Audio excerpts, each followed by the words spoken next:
Vai passar em Canindé. Tu não vais? Tu não vais em coisa não, Marcelo? Tu não vai em coisa não? Depois eu vou descer um pouquinho mais no Nordeste ali. Vem cá, princesa. De café da manhã.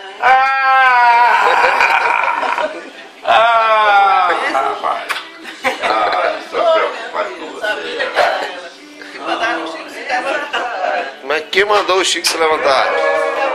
Eu sabia que era eu não, né? Se quer um cara. Mas quem mandou o Chico se levantar? Agora canta aí. Luísa. Cadê o homem? O outro lá, o outro. Essa mãe. Tá suando.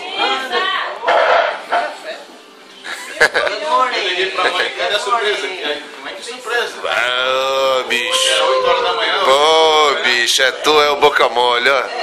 Vou contar pro tio Zezinho que tu é o boca mole da história, olha. Mas, rapaz, eu... Primeiro liguei pra Diana, pra Juliana. Ela não tava mais. Beleza? Olha aí, ó. É essa? Olha esse tamanho. É que tem mais linda dessa. Foi no aeroporto também? Tu foi no aeroporto buscar a tia, foi? Ah, ela foi. Não disse nada, né? Segredo, né?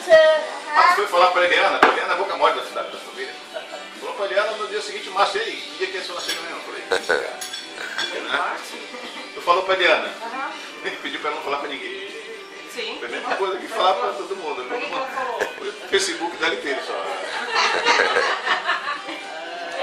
Dia seguinte, Márcio, que dia mesmo que a senhora chega? Eu falei, rapaz, não sei de nada não. Não, a Eliana já me falou. Não sabia. Mas eu sabia. A Eliana falou. Não, mas foi a Helena que me encantou. Depois a Silvana me confirmou também.